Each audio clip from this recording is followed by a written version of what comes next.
Good luck. I'm back. You're back. I feel like your eyes say you miss me more than your actual face. There was a joke on Frasier that was... Wait, let's talk about how old you are for a second. But it was like, she said no, but her eyes said, read my lips. Something like that. That's really good. I bet I was 30 before I realized that Frasier is a spinoff from Cheers. Whoa, come on, man. Which is like, yeah. You've made fun of my total lack of pop culture awareness. And that's a wild one, though. That's a pretty wild one. Yeah, I was a little embarrassed about that. There's a whole stat about like how he's like one of the, maybe the longest running single character for a TV show. Of anything? Yeah, because it was like, I don't know, what was it? 8 or 9 seasons of Cheers and 11 seasons of Frasier. Wow. Well, that's a good tie-in. Welcome to Getting to Market, where your job is real, but your role is negotiable. Glad to be here with everybody. Took a week off last week, and Kiri was kind enough to fill in.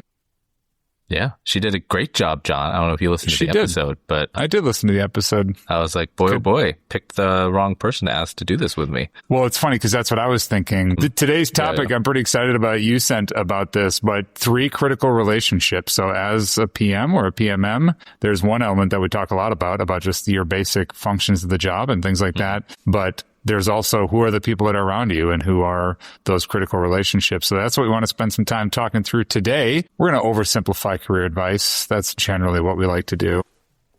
I'm going to go ahead and say I don't think this is career advice as much as it is. I'll just describe why it's been important to me. Sure. But what I will say is like, I think we've used this frame because we stole it from the NCAA. At any role, survive in advance, right? Like you're never really completely safe from a layoff. You're never really guaranteed a promotion. All of this is stuff that to some degree sits with you, but some of it doesn't. Like it is up to like the politics of the org, your relationship with your manager's relationship with other people that are on an approval committee. So there's a lot of variables and factors that go into your ability to survive and advance in an org. And I'll just say like these 3 types of relationships are, I think, what I feel most comfortable in being able to survive and advance at an org. I like it. Well, before we do it, let's break it down. Break it down. Did you ever, like, we need music for this breakdown session. We need a little breakdown. I recorded it and sent it to you, and you mocked me. I didn't mock you. I told you, if this isn't the theme song for the show, what are we doing? Right. That was, so I cut my thumb, so I can't even really play banjo all that well. And so I found the sheet music for Minuet in D and Clawhammer banjo. And I was like, that's actually pretty funny. And I tried my way through it. So we'll have that worse version of Minuet and D as the break it down music. We do need it. Yeah, we do need that. So this was news posted by LinkedIn News, article by Emma Thorne about Workday announcing that they're going back to a previous CEO and co-founder who's going to take the reins effective immediately. They served as co-CEOs 2 years ago before Carl Eschenbach went solo in 2024. Workday shares fell on the news of the reversion. And all of this kind of lives in the broader context of panic about how artificial intelligence is interplaying with SaaS. There was another big profile like CEO reversion in Disney a couple years back. Yep, like it's interesting. Yeah. But the reason that I picked this article for us to talk about on the breakdown is more like just talking through AI and SaaS and the future of SaaS. And there was another article I saw a headline from about a reduction in workforce that will be kind of caused by AI. And just like a baseline question for you, John, how you think about it is like, who buys software if there are no workforces anymore? I'm pretty sure, isn't ChatGPT, like ChatGPT, Enterprise Cloud, all of them, aren't they still seat-based in buckets at least? I think so. Talked about how I'm a little worried about product management as a role because of AI. This is at a higher level with like all SaaS in general. But if the whole premise of product management is to make your expensive engineering team make good decisions and kind of get, like, not that they can't, but you get what I'm saying from a business perspective. If development of everything is that much more simple and you can A/B test that much more immediately, it's no longer expensive to just try and fail and you don't need product managers. And I'm worried about that. Are you worried about that? Yeah. I mean, I wonder which layers it comes for first. You could argue, and I say this out loud to my own detriment, if to the same degree that, like, if you think about managing a team and how to resource them towards the things that are going to be most effective for the business, that is largely what a people manager should be doing, is helping to align activities to what's going to move the business forward. Could you not task generative AI to do that and have it get gradually better at it over time, like you would a person? Then where are we going to want to retain like human QA? And you still see a lot of people with very knee-jerk reactions to like everything that AI does is slop.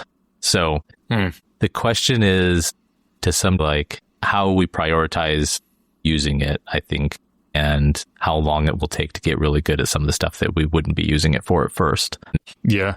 I mean, we can tie it into the theme. Would AI agent or a coworker be one of your critical relationships? Is it now? Would you say it is now? Well, that's, as you're talking through that, I mean, I'm being a little bit silly and connecting up to the theme, but I have seen more and more people using it, and it's like a daily thing. And now I can see what's AI or not.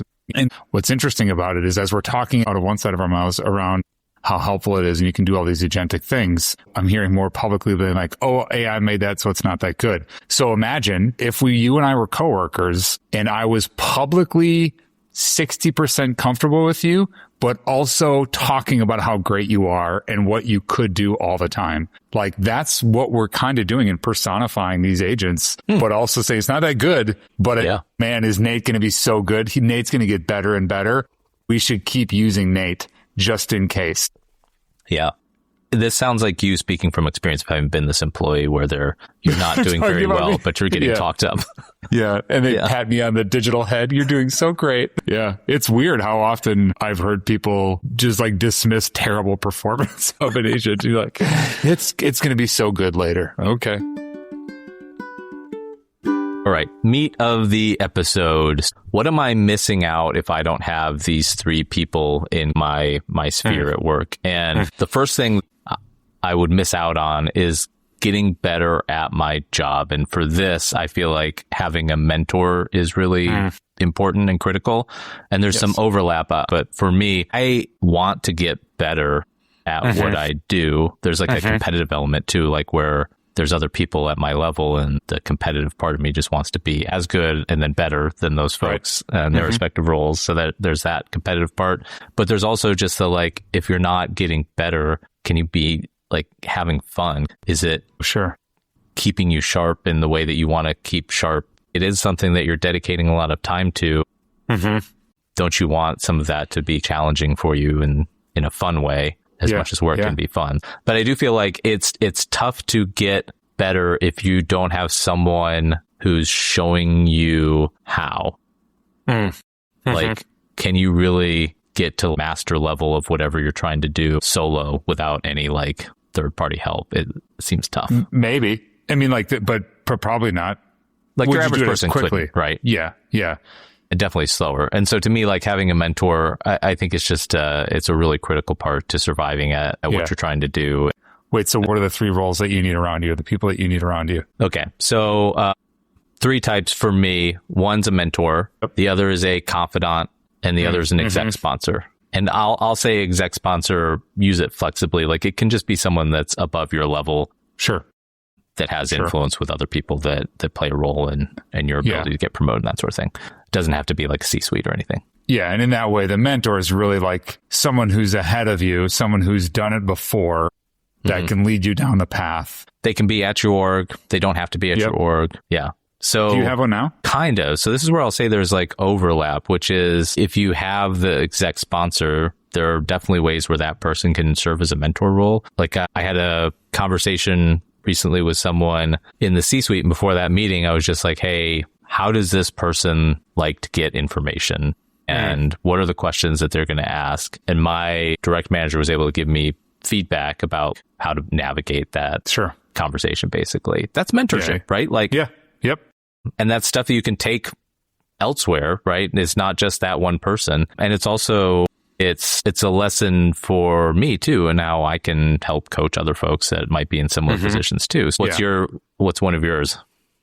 What are your three? mentor, someone at my level, and someone who thinks different than me are the three that like I had for here are the people that I want. So the mentor that I've always done, and actually with yours, like the mentor and the confidant and the exec sponsor have generally been the same person, but it's very similar ideas for I know where I want to get to. I need someone that I can speak plainly with and not have to posture almost, or not have to worry about misstepping, I suppose. So kind of in that example that you just gave. If this is someone like, you know, the executive that you're meeting with, like I just got to learn how to talk with them. That can't be a part of the element of the conversations with at least with me and my mentors. You just have to like, bleh. And any mentors that I've had in the past, they're probably like, yeah, he is leveraged an ability to be less articulate in our conversations. And that's probably the case. Yeah, so I really, really value having, you would talk to your exec sponsor the same way you would a confidant, though? I would. Yeah. Yeah. That seems like a strategic misstep. Well, maybe what is an exec sponsor to you is maybe part of my questioning. Like to me, it's just someone that'll speak well of my capabilities with the deciders above me and just kind of be that champion. Yeah. For me internally. Yeah. Yeah. Same person. Yeah. Okay. I would also then say for me specifically is someone that could have potentially a direct role in my ability to get promoted or a raise or whatever, your bonus, whatever. Sure. Yeah. Either way, that ethos of like someone that's going to be your champion with you and let you like that I think is a huge important part. That's interesting. You separated them out though. Which ones? The exec sponsor and the mentor, like that those are different. Oh, yeah. Have you? Well, because they can be, right? Because like, look, if you're trying to get better at a specific craft within your role, I talk about him quite a bit on this podcast, Brian Moderum, who I worked with a couple times now.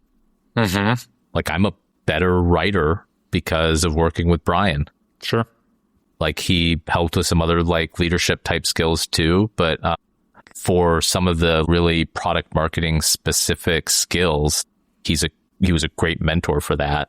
But then in my current role where I want a mentor that can help me communicate better with the C-suite and that level of communication, which is just fundamentally different than a lot of other types of communication.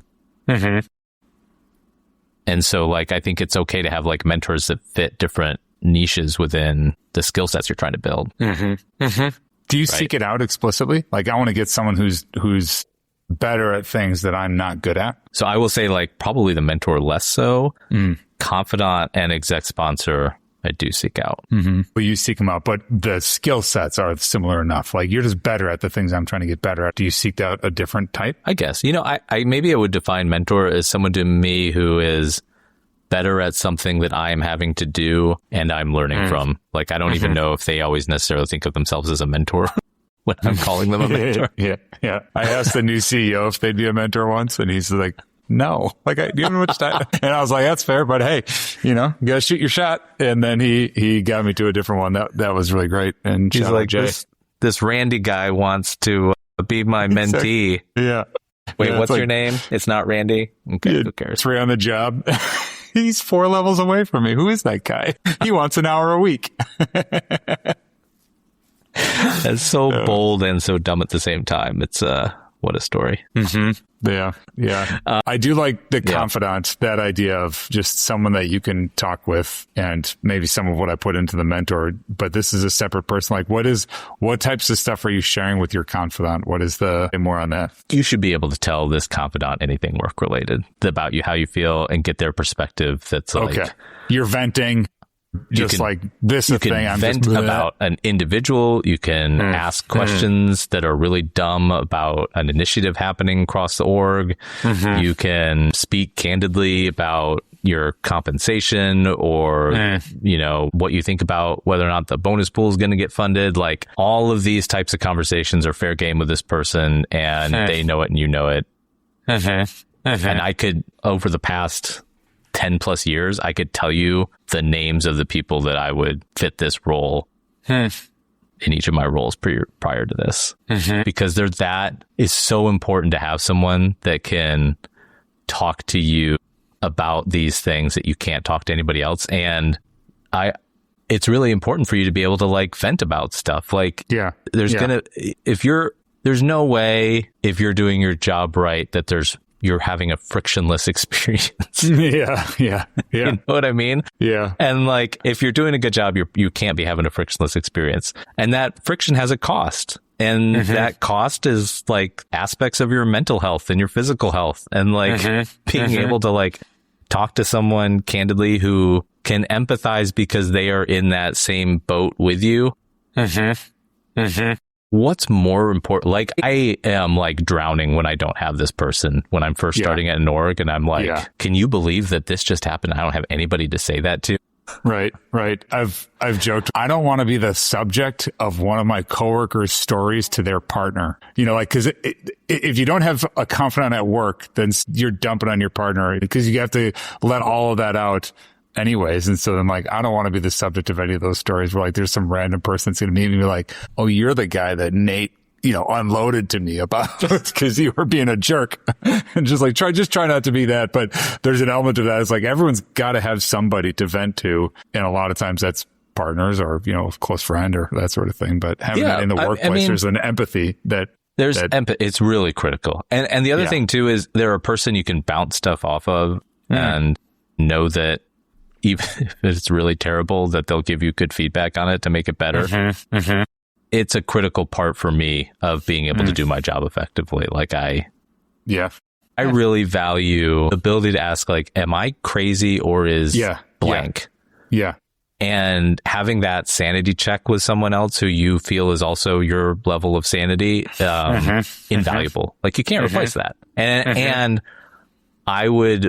my level of trust decreases, I guess, the more disparate the gap between my level and someone else's level. And so that's why I was surprised that your person who could be a confidant would also be an exec sponsor. Well, there's a big part of me that I just like to think out loud with somebody else and say, what about this? I want to try this idea. And I'm very okay with just pitching an idea and then seeing how it lands. I used to talk about how I'm just going to throw this bowling ball down the alley. And if there's a huge response over here. Oh, there's a bumper there. Cool. You know, and it kind of guided back.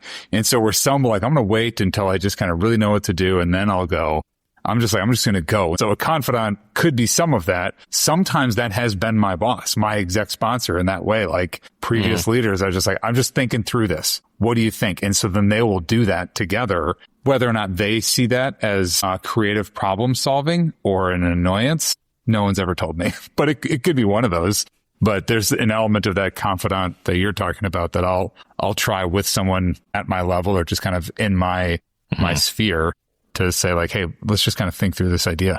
Yeah. Those peer relationships are really important. And I think just like pulling it back to the point of it, like you want to get better at your job. So it's really important to have someone who can show you how to do your stuff better. I want to have somebody that I can reflect ideas off of. And it's just a heightened level of trust with this person that's like, hey, are you seeing this too? Or am I crazy? Or is this like not the way to do this? And then I know we've talked about this a lot, but if your manager isn't aligned, if you don't have that sponsorship above you, you're going to have a tough time getting promoted or getting like the merit increases or whatever you want to get.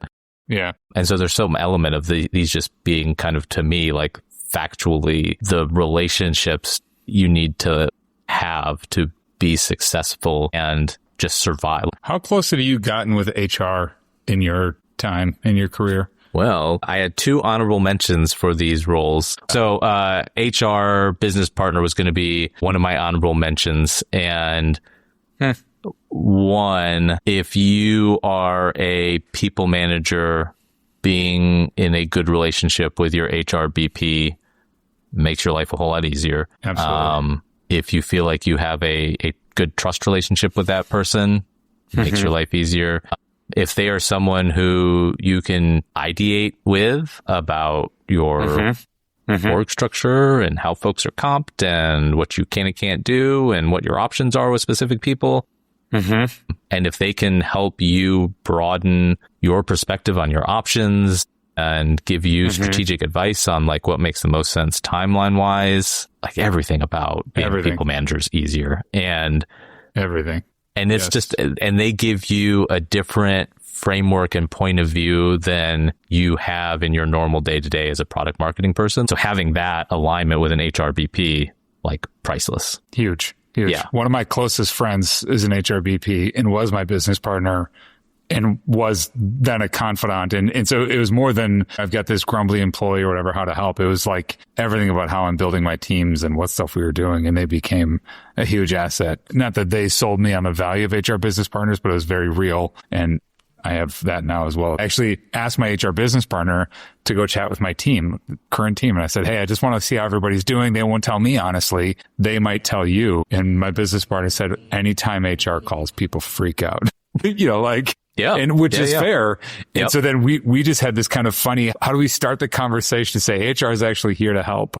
And they want to hear what you're doing without it being like, oh gosh, they emailed me. So I'm glad to see that's one of yours. What other honorable mentions do you have? Well, let me just add one other thing to that, which is a good HR business partner and a good relationship with that person can help you have a better reputation at your organization, both in terms of how you manage your organization. Yeah. How your direct manager views your management of that organization from both a cost and employee satisfaction standpoint, like an E&PS perspective. They can help you in your own career, just in terms of how your strategic management of your organization kind of is reflected in the broader org. Yeah. So it's huge. Like it's not just the thing that like helps you make your life better, but it can also help in your career too. And also, I can't imagine having like a bad relationship with your HRBP because that would not be fun. It's not going to go well for you. Yeah. No. Yeah. The other honorable mention is where, would I call you a confidant? I don't know. I guess. Sure. Yeah. Yeah. So like this is like, together? Yeah. Right. Yeah. Yeah. What did I hold back on you? I don't know. I don't know how to answer that question. I'm just messing with you. No, so the other honorable mention for me would be someone you work with cross-functionally that is really aligned with you on point of view or perspective, how you approach things, what you're trying to do. They want to do the same things because they're goal to similar things, or they think that you have a shared view on how to accomplish these things that the organization is trying to accomplish. Yeah. A partner in crime. A partner in crime, and they can help you ship your stuff faster. You can help them ship their stuff faster. Like having this kind of relationship makes everything faster, more fun. It feels like you're accomplishing more, even if maybe some of the other numbers in the business aren't showing it. Like at least there's some wins happening. Yeah. It's important. That one's a huge one. Just like having that partner in crime, and you've been that for me, where if you can't even convince someone really near you that what you have is a good idea, how can you with anybody else? So that you're kind of communicating a little bit of something of that. But if you think just career growth, if you go with other people, obviously enough, you're going to go further. And so when you've got an idea you're trying to advocate for, something you're trying to do, going alone, you're going to have a real hard go, but having a partner in crime is going to absolutely help. And then if it's cross-functional and, that sort of stuff, it obviously gets you a lot further. I mean, if you just think about product and product marketing and how they have to work together to really be force multipliers for each other, and what you're trying to do from a product revenue perspective, it hurts you to not have a good relationship cross-functionally. Or if you think from product marketing, like with sales enablement and RevOps and all these other parts of the org you're having to work with to try to get your stuff done or done more efficiently, it really helps to have someone who's got that alignment with you, and you can kind of feel like you're, what's the phrase you love? Rowing in the same direction. Love that phrase. Yeah, you bet. That's my favorite. Yeah. Did you have any honorable mentions? I had someone who's very different from you. It's someone who thinks about problem solving different from you. Someone who behaves a little bit different from you. Someone who would just approach a problem differently so that you can think through, okay, like what am I not thinking of? Or how do I get out of my own bubble of the world obviously is how I think. Mm-hmm. I'll seek out people that are like that. The most obvious one that I try to get is a very detail-oriented person. And that's to cover my own weaknesses. So you find someone that's really different that you're just like, I'm just never going to be that good at that. And I'm fine with that. But that's a very valuable thing. So right now, similar enough, like a very organized, structured person. I would say I'm organized, structure less so. But I'm working with someone now who's handling all the details and all the stuff, and they love it. And I'm so happy they exist. And I love working with them because I'm terrible at it. Yeah. And it's great to have. And just like, great, it's obvious you like doing this, and I don't. And so I seek that stuff out. And those people will help. Those people will be, maybe it's similar to other ones that you had because it's like the same motive behind an aligned person, cross-functionally with an aligned point of view. I mean, I think in my past, I rely on that cross-functional person having a different view on how to get stuff done than I do, just because they're looking at it from a different angle. So I do bike packing. Me and buddies will get together. We'll go, get on our bikes and get lost in the woods. So there's 8 of us, maybe 10 of us that were getting together.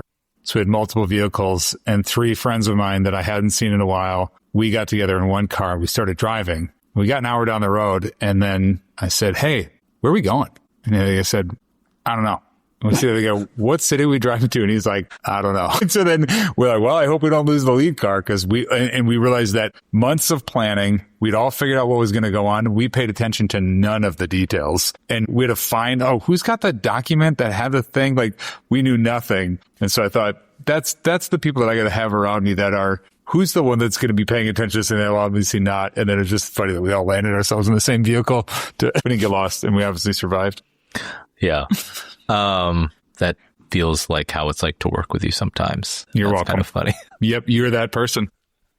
Look, it should not feel like in practice to either party, like it is just transactional. So sure. I do think it's really helpful when these are organic relationships. But how do you build those 3 relationships or find those people and start working more with them? Well, I mean, my silly story aside from earlier mentors, I explicitly seek out and ask, like, will you be it? And then they say no, but then how do you get to the next one? Right. Yeah. I'm 1 for 50. Every 50 I ask, I finally get one.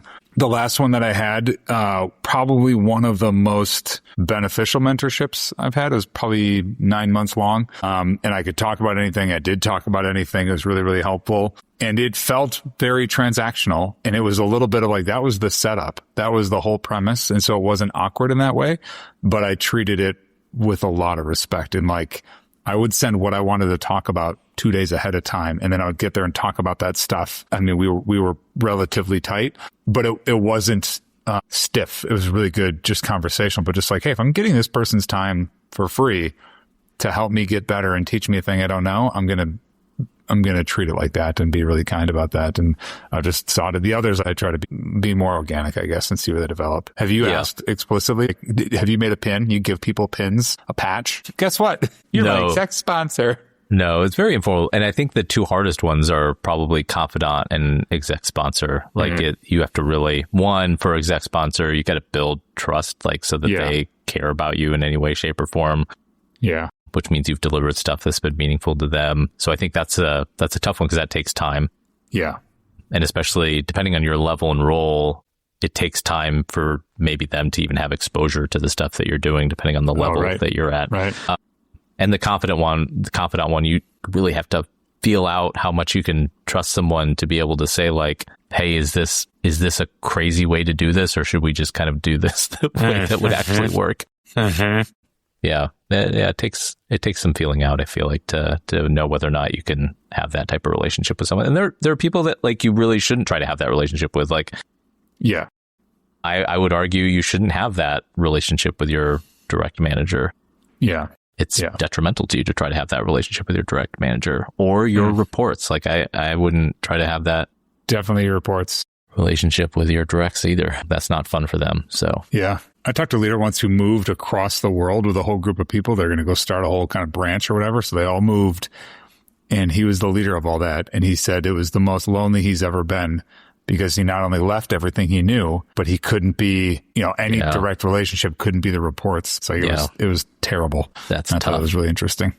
The last thing I wanted to touch on this subject, and then we'll move to the final segment, is how do you know when that relationship is over? Like, have you consciously uncoupled from one of those? I don't think I have. They have ended, but it hasn't been conscious. That's interesting. Mentorship, that has. Yeah. That can be very formal, like a program at an org. Yeah. Yep. Yeah. People left the org, had other things, had kind of other life events. And then we had the conversation just like, hey, let's not do this anymore. And I've stayed in touch with them, all of them, exec sponsors, confidants, or at least just kind of my right-hand person sort of thing. I haven't formally ended those. I'm trying to think if I've actually ended relationships with any of those people. And I don't think I have. Have you? I was going to say what's funny about the confidant one is that can like still exist even after you or the person has left the org. Oh, yeah. Which can be still helpful, right? Because they still might understand the context of what's happening, and you can still kind of bounce things off of them in a way that's helpful. Yeah, so there's some like of that. Yeah, just like watching now from the outside looking in. With none of the pain associated. No, what'd you learn this week? So I learned, this isn't going to be a news story. I learned that I am kind of sensitive to workplace negativity. And I know some of that might come off as funny given the fact that we just spent a bunch of time talking about the importance of having a confidant that you can like rant to about stuff. But there's a time and place, though, is maybe what part of that is about. Of you're able to confide in somebody, and some of what you're confiding may be like negative sentiment around something. Right. But you should limit where you carry that negativity. Negativity slows stuff down in a way that is really unfun. And when people are complaining about potentialities that aren't based on historical context or data, like it's just conjecture. Like there's nothing to act on, and nor should you act on it. And so like if someone were to say, oh, we can't do that because this could happen. And then you're like, well, how often might that happen? And they don't know. Then you're like, so we're moving on then? Okay, cool. Yeah. Wasn't that fun for us to go through that action? Except we did that. That little mini conversation could have taken 30 minutes or an hour. Right. So I feel like there's some element of it just being both a like work and social skill of knowing where the time and place is to voice those things. But I can guarantee large cross-functional meetings is not the time or place unless you've got data to support what you're trying to highlight. Yeah. I find it very draining. I'm with you. That's the thing I learned. Yeah. It's like a little bit of self-awareness. This is a thing I know about myself. Like, I'll let you make a mistake a lot of times. I have a long tolerance in that way. But as soon as it flips for me, then I'm out. And that, like in particular, that one shortens out everything where I'm like, I can't handle it. I just can't. Well, there's something too about how people judge risk and are willing to take risk. And maybe some of it is like, it's less about being negative than they're misunderstanding maybe like what the real risks are with certain decisions, which could just be like context, right? Like, sure. But it reads as negativity, I feel like, a lot of times. What's your lesson learned? My lesson learned is what it takes to go to India from the US. I get to go to India to see our team. Kind of excited about it. I've never been, so that part will be really cool. The trip itself, I'm not excited about, but even as I say that and then I whine, I think about all the times I've had to work with people that are either not in my time zone and made it so that they were in my time zone, or flew to where I lived and kept their mouths shut about it. So like, now it's my turn to keep my mouth shut. But the website... Good job so far, by the way, complaining about it on a podcast. Thank you, very publicly. Yeah. How long are you traveling for? A week. Okay, yeah, that's all. I get to spend some time there. So I've never been on flights that long. I mean, this is like the first kind of big long haul trip. So I'm excited about it. I think it's gonna be pretty cool. Yeah. Were you tempted to bring the wife along? Tempted. There's a bit of, work travel isn't that glamorous because you just see conference rooms and office rooms, which is fine. But every now and again going, I kind of get to play around and be fun. So anyway. Are you staying extra at all? No, I'm just coming back. Maybe I should stay extra. That could be cool. I could walk around by myself, hang out. Yeah. Get on a bike and not know where you're going. Right? I'd do that. That'd be good. Way to wrap it all together. There's not really a lesson learned in there other than just what it takes to travel to India and get your visa and walk through the process. And the website takes a couple hours to get the content filled out. And so there's a little bit of just the anticipation of it and the work. I believe that's what the kids call champagne problems, John. Well, this visa site is so hard to fill out for this international trip I'm going on. Have you done it? Have you been to India? No. Why do you... I want to get I want you to start a Twitch account and then live stream you filling out the visa application. and then every time you swear, I get $1. And then that'll help my family go to India together the next time we all go. Did you price it out to bring your kids? Like how much that would cost? How much was it? It's a lot. It's $2,000 a ticket, give or take. At least it was at the time. I mean, it's not terrible. All things getting to Europe though. Yeah. Yeah. First class is $11,000. I was like, woof. Wow. That's actually, okay. I almost wouldn't have been surprised if it was more. I feel like given the travel time. That's true. It is How many layovers do you have? 2. Yeah. Should be good. Productischange.com is where you can find out more about the website. New episodes come out every Tuesday. We post videos sometimes on youtube.com at our channel. Good talking to you, John. It's nice to have you back. Not as nice as it was having Curie on the other week, but it was nice. Yeah. It's a low bar. Good to see you, man. Good to be back. Talk to you later. Yeah. Bye. Bye.